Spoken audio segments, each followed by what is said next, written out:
Irji ila salatika fa innaka lam tusalli. Ulangi salatmu karena salatmu batal. Diulanginya lagi. Irji ila salatika fa innaka lam tusalli. Ulangi lagi salatmu karena salatmu batal. Diulanginya lagi. Irji ila salatika. 3 kali ulang.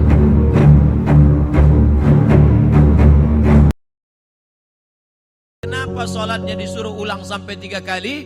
Karena tidak ada tuma'ninah. Idza aqamta, kalau tegak, hatta tatma'inna qa'iman, tegak.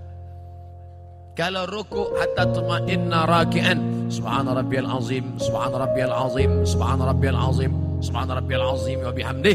Kalau sujud sampai tuma'ninah. Kalau salat di Masjid Baitur Rahmah pasti tuma'ninah, karena imamnya yang biasa orang tak tuma'ninah salat sendiri macam bambu di hembus angin. Allah Allah Allah Allah Allah Allah Allah. Maka sholat berjamaah. Alhamdulillah adik-adik mahasiswa-mahasiswi Baitur Rahmah pasti sholatnya ada tuma'ninah karena sholat berjamaah bersama imam. 2 yang menyebabkan sholat batal. La sholat, sah sholat liman lam yaqra bi fatihatil kitab. Fatihahnya tak betul. Fatihah rukun sholat, luruskan. Bismillahirrahmanirrahim. Alhamdulillahi rabbil alamin. Ar-Rahmanirrahim. Maliki yaumiddin. Iyyaka na'budu wa iyyaka nasta'in. Ihdinas siratal mustaqim.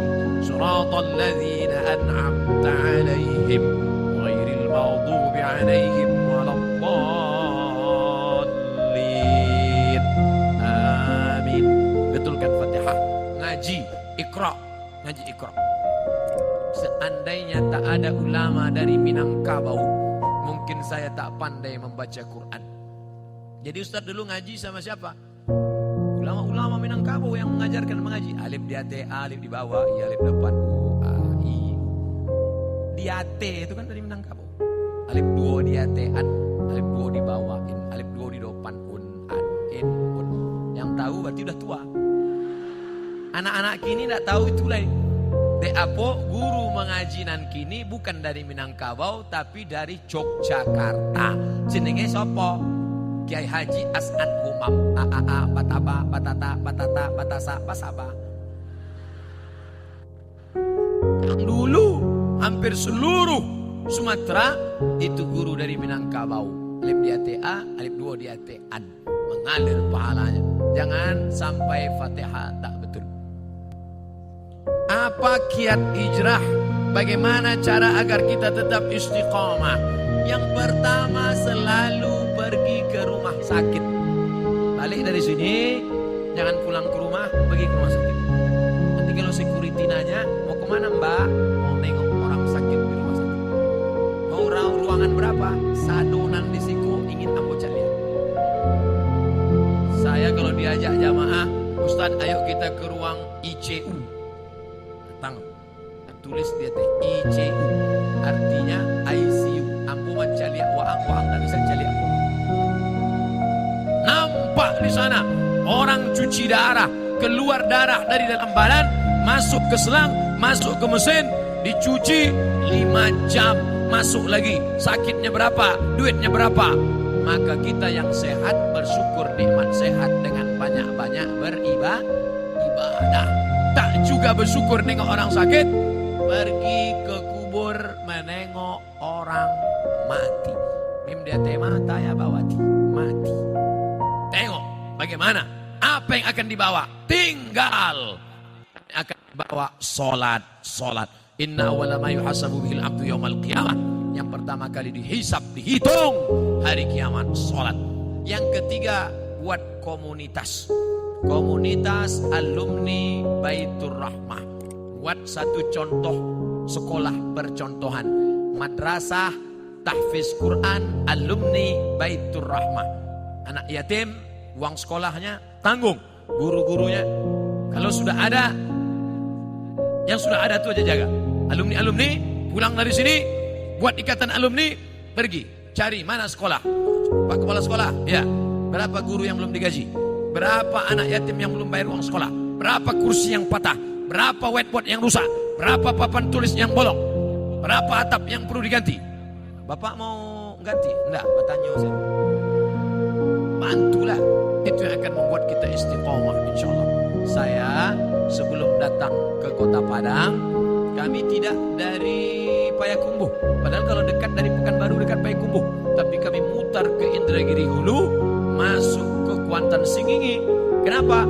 Karena menyalurkan dana untuk mendirikan madrasah ibtidaiyah di suku Trasik di dalam hutan.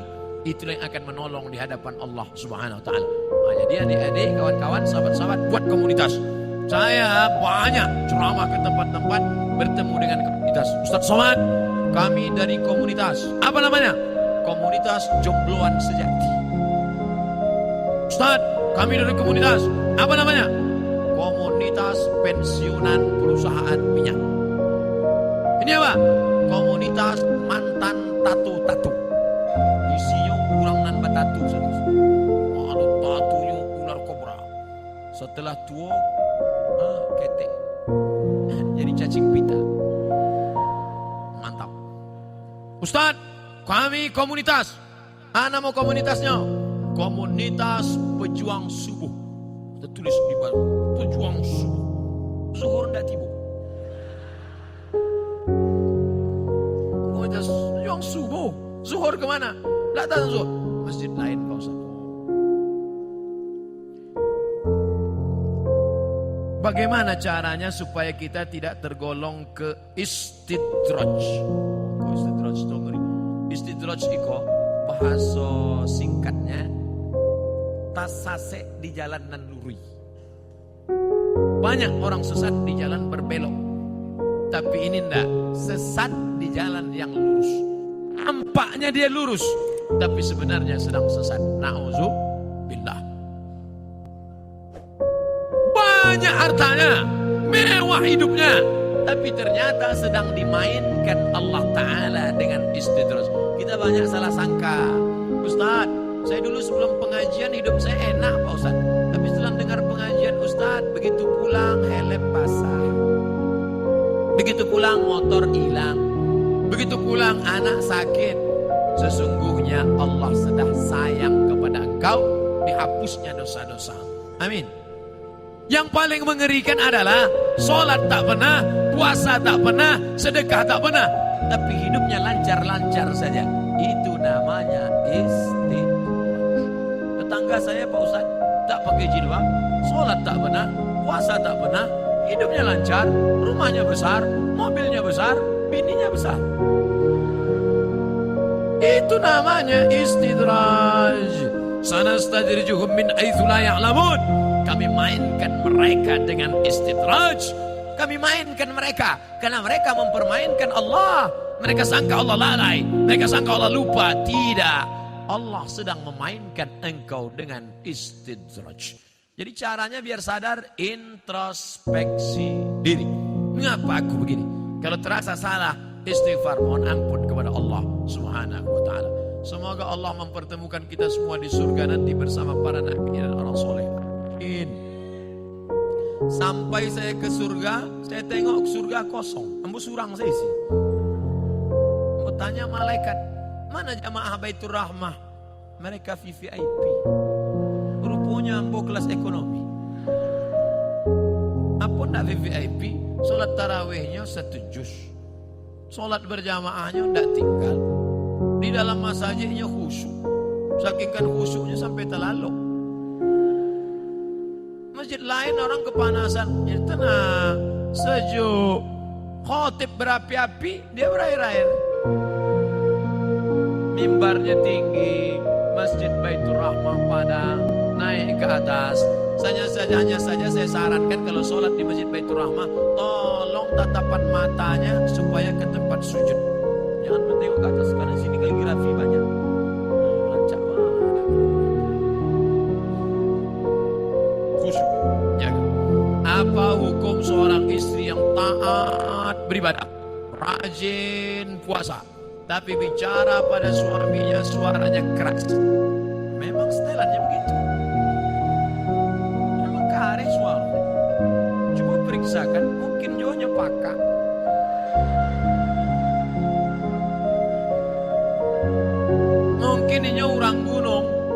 orang gunung suara keras. Beda sama orang Sunda. Kalau orang Sunda, Mas, hujan. Orang Sunda kalau ngasih tahu suaminya hujan, lah basah kain baru. Tapi sampai lain dah, hujan. Nah, jadi jangan serta-merta kalau kareh melawan, ternyata dia tidak peka, ternyata dia bukan orang gunung, tapi dia melawan. Maka mengatasi istri melawan ada 5 langkah. Yang pertama, fa'izuhun, kasih nasihat. Adinda, come here, sikos sebentar. Janganlah kareh-kareh bersuara. Sakit hati denai. Memang itu setelannya. Fa'izuhun, kasih nasihat tak sempat. Tak mempan kasih nasihat. Wahjuruhunna fil madaji. Kalau ndak berubah, apa boleh buat? Wahjuruhunna fil madaji, pisah tempat tidur. Karena kamu tak juga berubah, kita pisah tempat tidur sebulan. Memang itulah dan ditunggu-tunggu. Nasihat ndak nyodanga. Ancaman pisah tempat tidur, malah dia berkata itu yang kutunggu. Dan ketiga, wadribuhun. Ada jenis perempuan dipukul baru dia berubah. Wadribuhun, karena tak juga berubah. Begitu mau ditempeleng, difotonya, di-uploadnya ke Instagram. Teganya. Tak bisa, pukul sekarang tak bisa. KDRT, kekerasan dalam rumah tangga. Tak juga bisa. Yang kelima, maka jatuh. Ada satu surat dalam Quran namanya tolak. Mediasi dulu, bukan langsung. Jadi bukan mentang-mentang kasar. Ini banyak laki-laki sikit-sikit. Talak 100. Enak aja. Ingat, laki-laki yang pemarah langsung lewat talak 100, talak 1000, jatuhnya 3. Kalau sudah jatuh talak 3, tidak bisa menikah sebelum istri itu menikah lagi dengan laki-laki lain. Dan jangan lupa, orang yang sudah menjatuhkan talak 3, tidak ada yang lebih cantik daripada jelo. Apa itu jelo? Jandolamu. Waspadalah. Maka hati-hati. Langkah yang keempat, fab'atsu hakaman min ahlihi wa hakaman min ahliha. Panggil keluarga laki-laki, panggil keluarga perempuan, nenek mama, panggil semua, panggil pula wali, duduk. Ini harus mediasi. Apa judul tema mediasinya? Mau dibawa kemana hubungan ini? Tak juga mempan. Barulah yang kelima, itu langkah sudah mentok tak ada lagi. Puncak barulah tolak. Karena kau tak juga berubah, kau melawan, kau emosi, akhirnya jatuh talak 1 pun masih bisa rujuk 3 bulan. Gimana? Sudah jatuh? Alah, macam itu 10 aku dapat. Bulan 1, gimana? Bulan kedua 5 aku dapat. Mulai turun harga. Bulan terakhir, aku mau rujuk, masih bisa rujuk. Kalau sampai 3 bulan tidak rujuk, habis, putus. Setelah bulan keempat baru mau rujuk, bisa lagi rujuk, tapi pakai akad baru. Mempelai laki-laki, mempelai perempuan, ada mahar, ada ijab, ada qabul, ada wali, ada saksi 2 orang. Aku nikahkan engkau dengan anakku dengan mahar sebetulnya mas tunai sah. Itulah namanya pengantin.